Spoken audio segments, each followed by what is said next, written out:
नमस्कार. आज मैत्रीचे मुक्तांगणमध्ये आपण आजची क्वीन यासाठी जमलेलो आहोत आणि आज आपल्या डॉक्टर मोहिनी कुलकर्णी यांचा नंबर लागलेला आहे आणि त्या आपल्या आजच्या क्वीन आहेत. तेव्हा आपण त्यांचं कौतुक आणि अभिनंदन करूया. आणि आता एक थोडीशी गंमत, थोडीशी मजा. तर मला तुम्हाला विचारायला आवडेल की तुम्ही आज क्वीन झाला, तुम्हालाच कसं वाटतं? फारच भारी वाटतं. वर्षांनी लहानपणी आपण असे घालत होतो, त्याच्यानंतर आजच येऊ. पण मनी ध्यानी नसताना असं झालं छान वाटतंय ना? एकदम छान वाटतंय. कारण नेहमी डोक्याला काय आम्हाला ऑपरेशनचा गाऊ त्यामुळे एकदम छान वाटतंय. तर आता आपण तुमच्या सर्वसाधारण आयुष्यातल्या थोड्याशा गमती जमती, थोडं बालपणीची मज्जा आणि आमच्या या सगळ्यांच्या समवेत आपण काय मजा करतो ह्या सगळ्यांच्या गोष्टीबद्दल थोडंसं ऐकायला आवडेल. पण सुरुवातीला तुम्ही मला तुमच्या बालपणीच्या खोड्या तुम्ही काय करत होता त्या जरा आधी सांगा. कारण तुमच्याकडे बघताना एवढ्या शांत आणि असताना की असं कधीही वाटत नाही की मोहिनी आणि खोडी शक्यच नाही. नाही, खरं आहे ते. मी काय खोडकर अशी नव्हते, मी शांत होते. म्हणजे मला जे आई सांगायची त्यावरून साधारण लक्षात येते की मी लहान असताना अगदी छोट्या गाडीबरोबर खेळत असते आणि आई काम करत असते. त्यामुळे पहिल्यापासून असं दंगा किंवा खोड्या काढणं असं काही म्हणजे कॉन्सन्ट्रेशन, कन्सिस्टन्सी हा पहिल्या बालपणापासून आहे. त्यामुळे तर त्या पुढे जाऊन डॉक्टर झाला ना. आणि शिक्षणाची आवड तुम्हाला पहिल्यापासूनच होती? लहानपणापासूनच शिक्षणाची आवड. घरी पण आमच्या सगळे शिकलेलेच होते. वडील पण BA संस्कृतचे स्कॉलर होते, शंकरशेठ स्कॉलर. आई पण त्यावेळेला BA इंग्लिश वगैरे घेऊन शिकलेली. त्यामुळे घरी सगळं शिक्षणाचं वातावरण. थोडं मोठ्याने बोला. म्हणजे त्यामुळे शिक्षणाचं ॲटमॉस्फिअर जे आपण म्हणतो की आवड निर्माण होणं हे लहानपणापासूनच होतं. आणि अगदी पहिलीपासून SSC पर्यंत प्रत्येक परीक्षेत पहिला नंबर, स्कॉलरशिपला 4थी 5वी नॅशनल स्कॉलरशिप सगळीकडे पहिला नंबर कायम आहे. अरे वा. आणि तुमच्या घरी तुमच्या फॅमिलीमध्ये डॉक्टर कोणी होतं म्हणून तुम्हाला इच्छा झाली की कसं काय डॉक्टर होण्याची बालपणापासूनची इच्छा की मोठं झाल्यावर वाटलं? नाही, लहानपणी म्हणजे आम्ही जेव्हा शिकत होतो त्यावेळेला एक डॉक्टर आणि इंजिनियर सर्वसाधारण या दोन्हीच फॅकल्टी होत्या. इतर गोष्टी फारशा काही माहीत नव्हत्या आणि स्वप्न वगैरे असं काही नव्हतं. पण जेव्हा SSCला रँकमध्ये आलो तेव्हा साहजिकच मेडिकलला प्रवेश मिळाला आणि गव्हर्नमेंटच्या कॉलेजमध्येच ॲडमिशन घ्यायची हे फक्त होतं. मिळाली ते होतं. आणि माझा भाऊ पण डॉक्टर आहे, तो आधी मेडिकलला गेला, त्यामुळे त्याच्या पाठीत मी. आणि तुमचं माहेर कुठे? माहेर माझं सांगली. सांगली. आणि सांगलीत पटवर्धन स्कूल ही माझी शाळा SSC पर्यंत. नंतर विलिंग्टन कॉलेज आणि नंतर मिरज मेडिकल. शाळेतल्या काही आठवणी काही आहेत ना? शाळेत सांगायला खूप छान आठवणी आहे. आणि बालपण तर खूपच छान होतं आमचं. गणपती देवळाजवळ गणपती पेठेत घर होते आणि नेहमी सकाळी 5:30ला गाडी सुरू व्हायची देवळामध्ये. खूप लोक छान गणपतीचं नाव घेत गणपतीला यायचे. खूप छान वातावरण असायचं. त्याचा परिणाम मात्र खूप छान झाला. त्यामुळं मनामध्ये जी एक शांतता येते आपल्याला ती तिथे निर्माण झाली. आणि एकूणच त्या सगळ्या ॲटमॉस्फिअरचा परिणाम आत्तापर्यंत सुद्धा आमच्यावर. हे छान वातावरणात राहिलो आपण तर कधी आणि घरात पण संस्कार चांगले होते. त्यामुळे तुम्ही तुमची जी मानसिकता आहे ती त्यामुळेच तयार होते. त्यामुळे तयार. आणि कुठलंही काम प्रामाणिकपणे आणि मन लावून करायचं हे लहानपणापासून. आणि शाळेतल्या काही गमती जमती? शाळेमधल्या तर आठवणी खूप छान आहेत आणि शिक्षक तर खूपच चांगले होते. खरं म्हणजे शिक्षकांमुळे आम्ही आता पूर्वीच्या काळीचे शिक्षक वेगळेच होते नाही, त्यांच्यामुळे खरोखर त्यांच्यामुळेच आपण सगळे घडलेलो आहोत. 3 शिक्षक तर खूपच चांगले होते. एक नामदेशी सर म्हणून होते, ते वयाच्या 91 वयापर्यंत मला भेटायला येत होते. हो, घरी भेटायला. बापरे. दुसरे सर खूपच प्रेम होतं त्यांचं. आणि दुसरे एक शिक्षक होते, हिंदीचे शिक्षक होते, ते आता परवा वयाच्या 94 इयर्सला ते एक्सपायर झाले. ते पण असेच घरी यायचे भेटायला. म्हणजे तुम्ही सगळ्यांच्या लाडक्या होत्या म्हणा. शांत आणि अभ्यासू व्यक्ती म्हटल्यावर काय. मला एक चौथीचा प्रसंग आठवतोय. सांगा. आरवाडे हायस्कूल ही माझी शाळा होती. त्यामध्ये साळुंखे नावाच्या एक टीचर होत्या. त्या पूर्ण आम्हाला म्हणजे एकच टीचर सगळे विषय शिकवायचे. तर चौथीला स्कॉलरशिपला नंबर आला माझा जिल्ह्यामध्ये पहिला, पण मला काही ते माहिती नव्हतं. तर त्यांनी संध्याकाळी मला म्हणजे सकाळी शाळेत निरोप दिला की 4 वाजता तू छानसा फ्रॉक घालून ये. आणि मी घरी गेल्यावर आईला एवढाच निरोप सांगितला की मला बाईने एवढं सांगितलंय की एक छान नवीन फ्रॉक घालून ये. आईने विचारलं कशासाठी, म्हटलं मला काही माहिती नाही. तर बहिणीनं कापड आणून तो फ्रॉक शिवून दिला आणि तो फ्रॉक घालून मी शाळेमध्ये 5 वाजता गेले. आणि गेल्यानंतर पाहते तर शाळेमध्ये जे स्टेज असतं त्या स्टेज सगळं सजवलं होतं, खुर्च्या मांडल्या होत्या, किती छान. आणि मला स्टेजवर खुर्चीवर बसवलं. म्हणजे मला अजूनही ते आठवतं की मला म्हणजे मी ते घाबरले होते की मला कशासाठी इथं बसवलं. आणि नंतर त्यांनी पाहुणे बोलावलेले, सगळे शिक्षक विद्यार्थी सगळे बोलावलेले आणि त्यांनी सत्कार केला. आणि त्यात त्यांनी सांगितलं की ही स्कॉलरशिप पहिली. तेव्हा क्वीन झालेली, त्याच्यानंतर म्हणजे त्यावेळेला कसं पेपर नाही, मोबाईल म्हणजे विशेष काही कळत. आणि असे शिक्षक होते की जे एवढा सपोर्ट आपल्याला करत. आणि तुमची मुलींची शाळा होती का मिक्स? नाही, मिक्स होती. मग मुला मुलींच्या काहीतरी खोड्या, काहीतरी दंगा, कोणी कोणाला मारले, उचकारले, खोड्या काढल्या, काहीतरी तुम्ही कधी कशात नाही. आश्चर्य आहे ना. आणि मुली तेव्हा बोलतच नव्हते. असे एकमेकांची देवाणघेवाण नसायची. नाही, पण मैत्रिणींच्या तरी आपण दंगा मैत्रिणींच्यात असायची. पण असं म्हणजे ओव्हरऑल ह्या शांतच होत्या, त्यामुळे यांचा काही विषय नाही कुठे. नाही, उलट मुली वया घेऊन जायच्या.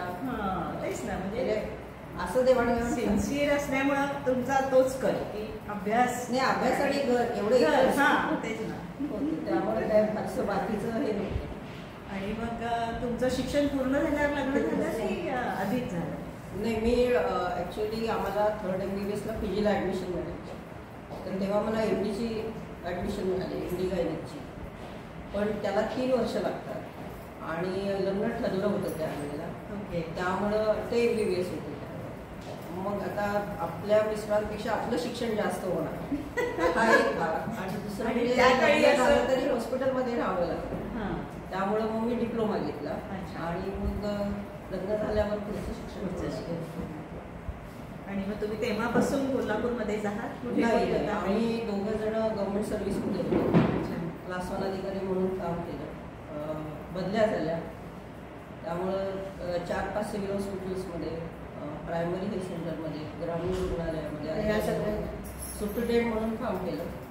आणि गायनिक क्लिनिकल पण काम केलं, गायनाकोलॉजिस्ट म्हणून पण काम केलं. आणि CPRला तर एक 10-12 वर्ष मी होते. CPRला पूर्ण जिल्ह्याचे इन्चार्ज म्हणून काम केलं. त्याच्यामध्ये ॲडमिनिस्ट्रेटिव्ह, नंतर फॅमिली प्लॅनिंग ऑफिसर, जिल्ह्याचं सगळं मॉनिटरिंग जे असतं, गर्भपात केंद्राचं मॉनिटरिंग, त्याचं ॲक्रिडिशन असतं, सगळी ॲडमिनिस्ट्रेटिव्ह. तुमच्या बोलण्यात मागे ऐकलं होतं आपण की ह्यांना एक क्रुशियल प्रसंग आला होता आणि त्या काळी काही सुविधा नव्हत्या, त्यावेळेला तुम्ही तो निभावून नेला, तर तो ऐकायला आवडेल. सुरुवातीला जेव्हा लग्न झालं, मी सांगली सिव्हिलला शिकलेली, म्हणजे सांगलीमध्ये राहणारी. आणि लग्न झाल्यानंतर मिस्टरांचा बॉन्ड असल्यामुळे आम्ही खेडेगावात गेलो. पूर्वी MBBS नंतर 2 वर्षाचा बॉन्ड असेल, तर त्यांचा बॉन्ड होता म्हणून त्यांच्याबरोबर मी पण सर्व्हिसमध्ये. आणि एक छोटंसं गाव होतं पुणे जिल्ह्यामध्ये, नसरापूरच्या पुढे, म्हणजे आता मनेश्वर म्हणून जे शंकराचं मंदिर आहे नसरापूरला, त्याच्या पुढे एक आंबोणे नावाचं छोटं गाव आहे. तर तिथे फक्त 500 लोक असतील. तर तिथं मी काम करत होते. तर त्या ह्याच्यामध्ये आम्ही बरंचसं म्हणजे शहरी भाग आणि ग्रामीण भागामध्ये काम करायच्या अडचणी ह्यामध्ये आम्ही खूपच शिकलो. आणि त्याच्यामध्ये असं झालं की एकदा एक कुटुंब नियोजन ऑपरेशन्स असतात, ती ऑपरेशन्स होती, ती आम्ही पहाटे करायचो. 4 वाजता आम्ही तयारी सुरू करायचो आणि साधारण 7 ते 8च्या आत आम्ही सगळी ऑपरेशन संपवायचो. एका वेळेला साधारण 15-20 असे ऑपरेशन्स आम्ही करायचो. आणि नंतर दिवसभर पेशंट यायचे, कारण खेडेगावातून पेशंट यायचे. डिलिव्हरीसाठी बायका त्या अशा डालामधून यायच्या. साप चावलेले पेशंट यायचे, अगदी आजारी म्हातारी माणसं अगदी रात्री 12-1 वाजता लोक घेऊन यायचे. त्यामुळे दिवसभर काम चालायचं. तर अशा वेळेला आम्ही कॅम्प केला, सकाळी ऑपरेशन्स केली आणि नंतर पेशंट आम्ही कॉटवर झोपवलो. नंतर दिवसाचं मी काम केलं आणि ही पद्धत असते की राऊंड घ्यायची. एकदा ऑपरेशन झाल्यावर पेशंट पाहिजे, परत संध्याकाळी पेशंट पाहिजे. तर असं राऊंड घेत असताना त्या गावामध्ये तेव्हा लाईट जवळजवळ नव्हतेच. तर एका पेशंटजवळ जाताना एक म्हातारी त्या आजी त्या पेशंटची ती स्टोव पेटवून त्या बाईला चहा द्यायसाठी करत होती. तेवढ्यात काय झालं की पेशंट आहे ती कॉटवर अशी एकदम उभी राहिली. सकाळी ऑपरेशन झालेली पेशंट एकदम ताडकन उभी राहिली आणि पेशंटला पहिलं प्री मेडिकेशन दिलेलं असतं, पेशंट झोपेत असतो. मला भीती वाटली की ती अशी एकदम उभी राहिली तर ती पडेल, म्हणून मी तिला धरायला गेलं. तेवढ्यात त्या म्हाताऱ्या आजीनं मला खूप केली की खाली बघा, खाली खाली स्टोव होता ना. आणि त्या स्टोवच्या उजेडामध्ये ती मला समजे नाही खाली बघा का म्हणते. मी एक हात पेशंटला धरलेला आणि बघितलं तर खाली मोठा अक्षरशः अजगरासारखा मोठा असा नाग होता. तो असा विळखा करून त्या उजेडमध्ये स्टोवच्या. मग आम्ही त्या पेशंटला काहीही आवाज न करता दुसऱ्या बाजूनं धरून तिला हळूच कॉटवरून बाजूला नेलं. तिचं बाळ तिच्या शेजारी झोपलं. त्या बाळाला बाजूला घेतलं. तिच्याबरोबर जे बाकीचे 10 पेशंट झोपले होते त्यांना आम्ही हळूहळू हलवलं आणि तो दवाखाना छोटा होता आणि त्या दवाखान्यातच आम्ही राहतो. तोपर्यंत तो तिथेच म्हणजे पेशंटचं टॉयलेट बाथरूम तेच आमचं टॉयलेट आमचं.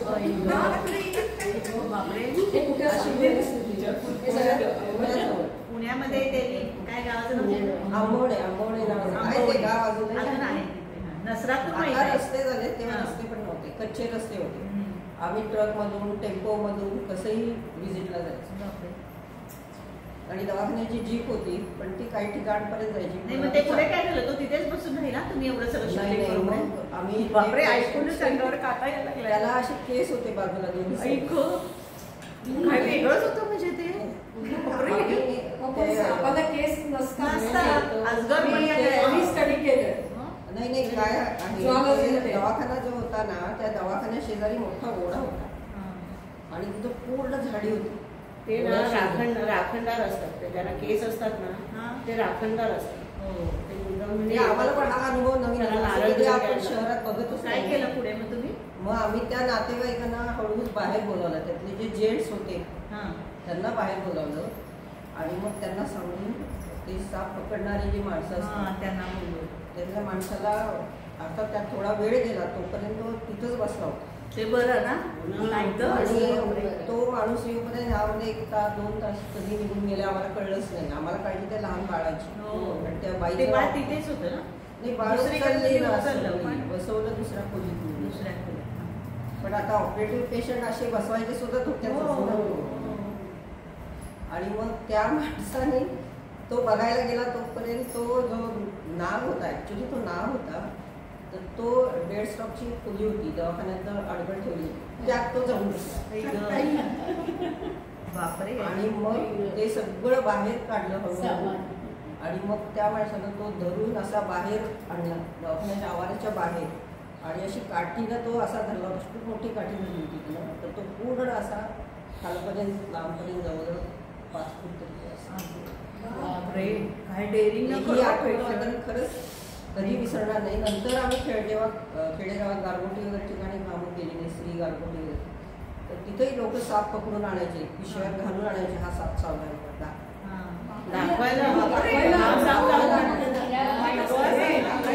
डॉक्टरला कळायला पाहिजे. चावले म्हणजे मेलेला का जेवण घेऊन यायचे, घालून सापले घालून पिशव्यावर घेऊन घ्यायचे. मेलेलं पण बघून भीती वाटतेच की पॉइझनस आहे त्याच्यावर काही याच्यावर पट्टे असतात, कलर वेगळे वेगळे असतात. पण दामिन म्हणतात ते दामण असते. विषारी नसते. पण हे आम्ही अगदी CPR पर्यंत बापरे काय धाडस ना ऐकून सगळं अंगावर काटा आणखीन एक आला. आठवण म्हणजे आम्ही हे जे छोटं गाव आहे त्याचं प्रायमरी हेल्थ सेंटर आहे तोरणागडाच्या पायथ्याशी वेल्हा नावाचं गाव हा, आहे. माहित आता आहे. तिथे सगळे वेल्हा. रिसॉर्ट झाले खूप हो, हो. सुधारणा झाल्या पण आम्ही तेव्हा 80 साली होतो आणि तिथं मी नुकतीच जॉईन झालेले आणि तिथं पहाटे एक 6 महिन्याचं बेबी त्यांनी आणलं होतं सापचाव. तिथं त्या तोरणागडाच्या पायथ्याशी जी वस्ती होती त्या वस्तीत राहणारे ते होते आणि त्यांनी ते बाळ ते घेऊन आले आणि ते बाळ पूर्ण असं काळं झालं डेफिनेटली पॉयझनस होता.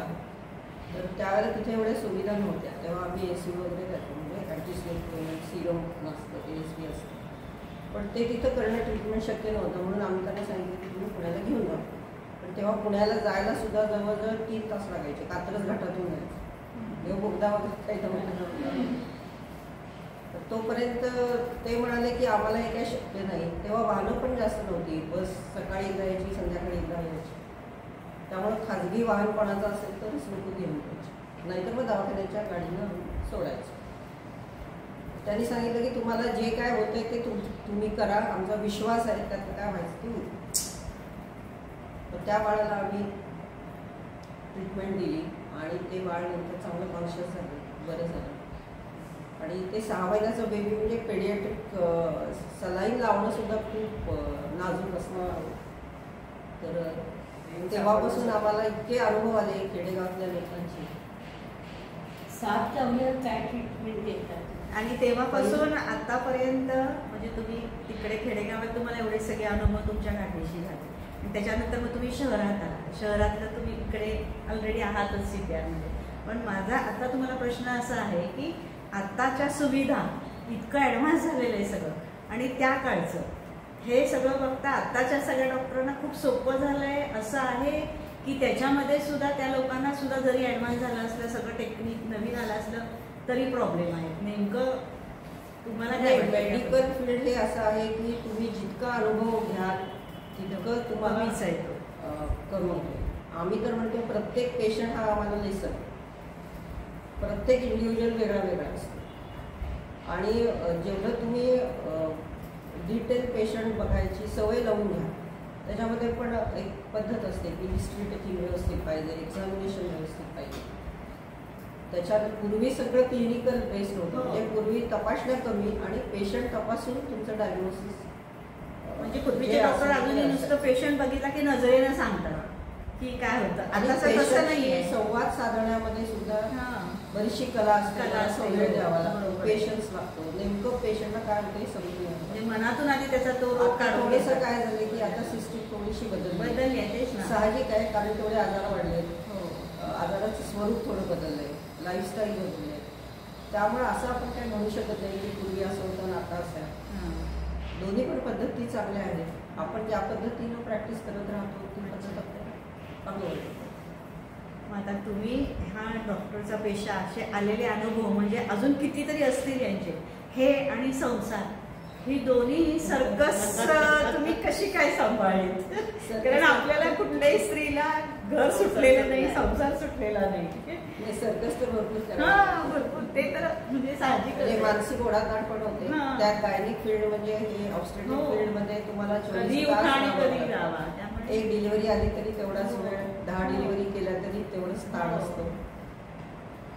पण सुदैवाला दोन्ही मुलं डॉक्टर झाली. मुलांचा अभ्यास घेणं वगैरे हे रात्री करायला लागायचं.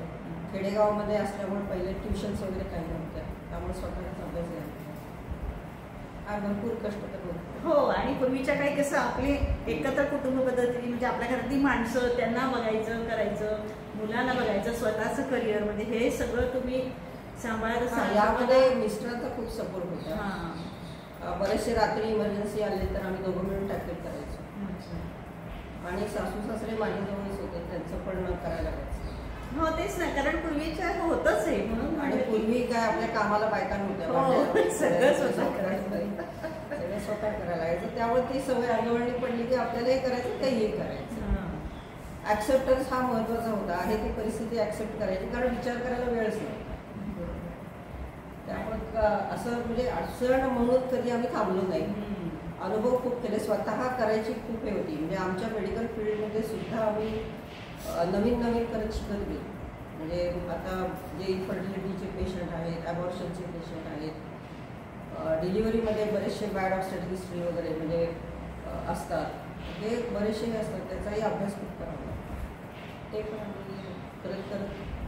सगळं करत करत आम्ही शिकतो. आणि एवढं करून फक्त ह्या एवढंच करत नाही तर ह्यांच्या सोशल ॲक्टिव्हिटीज पण त्याबरोबर खूप आहेत.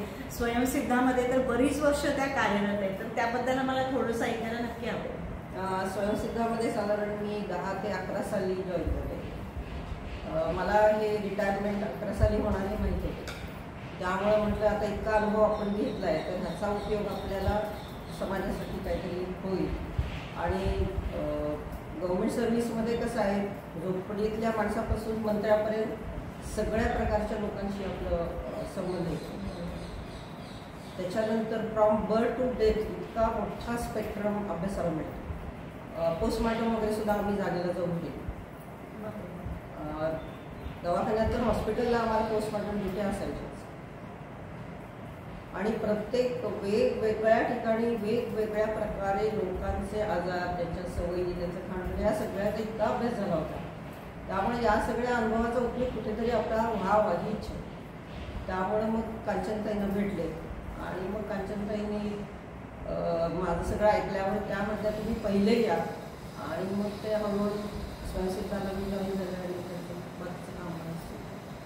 आणि हे सगळं करत असताना तुम्हाला कधी भीती वाटली नाही? तुम्ही पोस्टमॉर्टम वगैरे जाऊन करत होता, बापरे. भीतीला जागा नसते. एकदा डॉक्टर झाले की तुमची तेव्हा सगळी मोडते काय?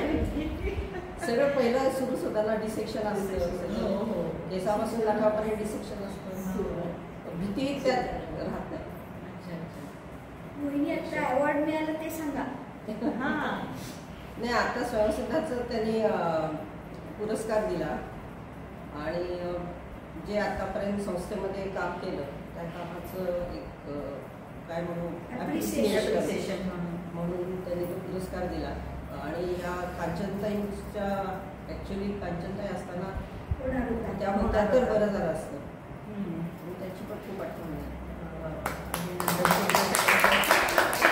आणि त्यांचं कामाची पद्धत, त्याची तळमळ, त्यांचं डिवोशन हे खूप चांगले गुण आणि एक त्यांचं नियोजन अतिशय काटेकोर नियोजन असतं. आणि इंडिव्हिज्युअल प्रत्येकाची ती चौकशी करायची. म्हणजे आता विशाळगड जो आहे त्या विशाळगडला आमचा कॅम्प होता, तर तो विशाळगडला गडावर कॅम्प आहे हे आम्हाला माहिती नव्हतं. तिथं गेल्यावर समजलं की कॅम्प गडाच्या पायथ्याशी नाही, गडावर जाऊन जायचं. तर गड चढून आम्ही गेलो, तिथं नंतर कॅम्प घेतला. संध्याकाळी आम्ही गड उतरून खाली आलो. घरी आम्हाला यायला 10 वाजले. तर कांचनताईंनी मला रात्री फोन केला, मॅडम तुम्हाला काही त्रास झाला? हो, म्हणून सगळ्यांची काळजी. म्हणजे हे जे संवेदनशीलता आहे, एम्पथी म्हणतो आपण, ती त्याच्याकडून शिकण्यासाठी. पण त्यांचं सुद्धा कौतुक आहे ना, रिटायरमेंट नंतर सुद्धा माणसं गप्प शांत घरात बसतात, त्याच्यानंतर जास्त ऍक्टिव्ह झाल्या, त्यांनी अवॉर्ड मिळवायला लागले. आणि अशी शांत आणि डॉक्टर असणारी मैत्रीण आपल्या सगळ्यांच्या मध्ये आहे, हे आपल्या सर्वांचं भाग्य आहे. त्यामुळे आम्हाला सगळ्यांना खरंच आनंद आहे की आमची मैत्रीण आहे ही म्हणून. नाही, उलट मी आरती आणि मनीषाचे आभार मानते. मुक्तांगड सारखं व्यासपीठ आपल्याला दिलेलं आहे. ते तर आहेच आहे, प्रश्नच नाही. त्याशिवाय आपण आज इकडे असलो असतो का? खरंच छान आहे. नाही, त्या दोघींचा तरी आहेच आहे, प्रश्नच नाही. आणि व्यासपीठ निर्माण करून तुमच्यासारख्या मैत्रिणी त्याच्यात आल्या आणि तुमच्यासारख्या मैत्रिणी मिळाल्या हे माझं भाग्य. कारण नेहमी डॉक्टरी फील्डमध्ये कसं असतं की कामापुरतं संबंध असतो. बरोबर आहे. इतर बाकीचे रिलेशन तुम्हाला डेव्हलप करायला वेळ खूप मिळतो. आता तो वेळ पण मिळतो आणि तुमच्यासारखे मैत्रिणी मिळालेले माझं भाग्य.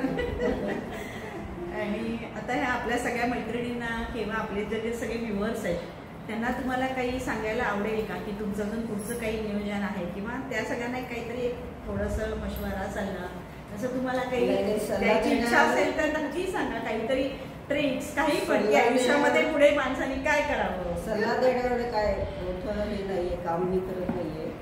असं तुम्हाला वाटतं हो, तुमचं काम तुम्हाला ते वाटतं, पण बाकीच्यांना माहितीये ना की तुमचं काम किती मोठं आहे ते. त्यामुळे असं म्हणू नका, प्रत्येकाकडे काहीतरी असतं आणि आम्हाला नक्की ऐकायला हवंय. बिनधास्त बायकांनी सांगा. जीवन पद्धती कशी ठेवावी हा, तेवढं सांगा. काहीही सांगा तुम्ही. नाही, एक आहे की शेवटपर्यंत आपण ऍक्टिव्ह राहायला पाहिजे. हा, फिजिकली मेंटली पण स्टेबल राहायला हवं. नेहमी चांगले विचार करत राहायला पाहिजे. आणि बारीक सारीक गोष्टी मनाला लावून न घेता लेट गो. आपण आपले छंद जोपासायला पाहिजे. जी गोष्ट आपल्याला आवडते ती मनापासून करण्यासाठी वेळ द्यायला पाहिजे. त्यामुळे ज्या गोष्टींचा आपल्याला त्रास होतो तो त्रास अतिशय कमी होतो किंवा तो वाटत नाही आपल्याला त्रास. आणि आता हेल्दी एजिंगकडं सध्या सिनियर सिटीजनचं संख्या वाढल्यामुळे हेल्दी एजिंग कसं करायचं, एजिंग तर होतच आपलं, तर ते हेल्दी कसं करायचं ह्याच्याबद्दल खूप अभ्यास चालू आहे. तर मी पण सध्या त्याचा थोडासा अभ्यास करते आहे. आणि आपल्या चॅनलवर आणि आपल्या ग्रुपमध्ये पण ह्यांचे डिमेन्शियाचे सगळे आपण झालेले आहेत. सगळे व्हिडिओज पण आपण ऑलरेडी अपलोड केलेले आहेत. आपलं उलट झालंय आणि त्याची मुलाखत आपण आज घेत आहोत. असं झालेलं आहे. तर आपल्या या मैत्रीचे मुक्तांगण ग्रुपमध्ये आज आपल्याला अशा मैत्रिणीचा इंटरव्ह्यू घेण्याचा लाभ मिळाला, आनंद मिळाला. त्याबद्दल मी आपली आभारी आहे. आणि आरती आणि मनीषाला मी दोघींना पण इथे या म्हणून सांगेल. या ना आमच्या व्हिडिओमध्ये जरा 1 मिनिट दिसू देत तुम्ही सगळ्यांना की आपण नेहमी मी माझ्या युट्यूब ला MM ग्रुप म्हणून फेमस करून टाकलाय. तर MM ग्रुप कोण चालवते त्या तरी जरा दिसू देत आमच्या बरोबर. इथे आपण थोडं ऍडजस्टमेंट करूयात ना. मी पण सर्वांचे आभार मानते. शांतपणाने ऐकून घेत तुमच्याबद्दल. या ना. सगळ्याच घेऊ. नाही, तो घेऊया हा व्हिडिओमध्ये. नमस्कार. नमस्कार.